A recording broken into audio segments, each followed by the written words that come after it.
Hi, it is Anika from Living for Later, and today I want to speak to you from just this thought. If your gifts are not submitted to God, they can prove to be a burden and even a curse instead of a blessing. All of us have been given gifts by God. And if you don't know what those gifts are, spend the time to really ask the Lord. And believe me, He's not trying to make it a secret. He will definitely reveal it to you. So, in any case, I think just from a natural perspective, let's take technology as an example. I feel like technology really is a gift. So, I am originally from Jamaica and I still have family that lives there. And technology gives me the ability to still communicate with them, right? They are all these miles away, but my grandmother can pick up the phone and we can communicate with each other. So it's almost like technology bridges that distance between us. So in that case, it is a blessing. She's able to call me and we're able to be on the phone and, pray with each other and just her be a source of encouragement to me. So in that case, technology is wonderful. However, you take that same technology and you get on the internet and you watch pornography or other things that are inappropriate or squander your time.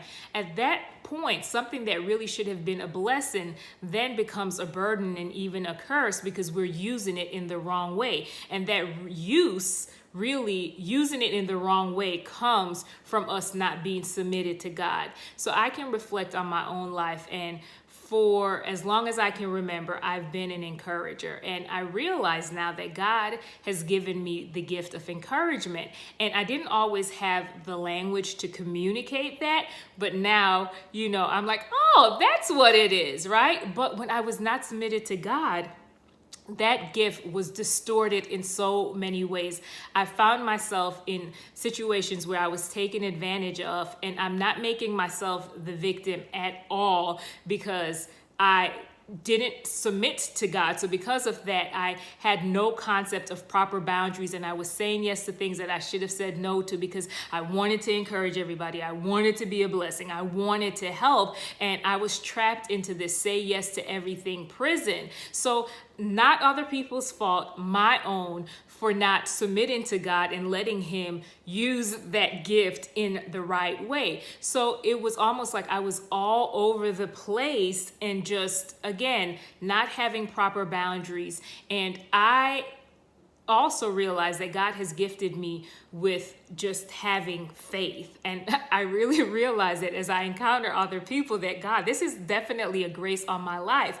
But before I was saved, I just placed my faith in the wrong things. I placed my faith in things that were sinking sand. And I reflect now and I just realized I was really gullible, like just so gullible in so many ways and lack discernment. So now fast forward to me being in Christ, those gifts are still very much present and I'm still the glasses half full type of person, even when other people can't see no water in the glass. But now I realize that I'm not the one that does the filling of the glass. It's God. So my way of encouraging people, one of the main ways is I am quick to pray for people because I realize, oh God, you are the source. So it's nothing for me, when you're telling me what's going on. It gives me such great joy when I know that I can encourage you through prayer and just the word. So again, the gift is very much present, but now it's more of a blessing as opposed to a burden. And it's the same thing with just having faith in God. I believe God for the impossible, but now my faith is not just based on presumption or things that are out of God's will. It's now me seeking God's face, Him telling me what His will is, and me standing and saying, God, I have the faith to believe you, even if it is impossible. So I just want to encourage you to really submit your gifts to God. And I think if we're honest, we all can think about ways that our gifts really have been a burden because we haven't given them back to God and we haven't fully surrendered to God. So, I can think of individuals who are extremely intelligent, but they're not submitted to the Lord. And their intelligence have almost proven to be a burden and almost a curse instead of a blessing, because it's opened the door to so much confusion, because they're always studying, always learning something new. And because they're not grounded in Christ, whatever new thing they learn, they're just running with that as opposed to being grounded in truth. So I just think about individuals like that, and I'm like, my goodness, if you really totally submitted to God, like, God can use you in just such a powerful way, because I know that is not my area of giftedness. I look at people who are just like great with apologetics, and I think that is just so awesome. But I know to stay in my lane, right? I know that's not my level of giftedness, and that's okay. That's a whole nother video by itself, for us to just recognize how God has gifted us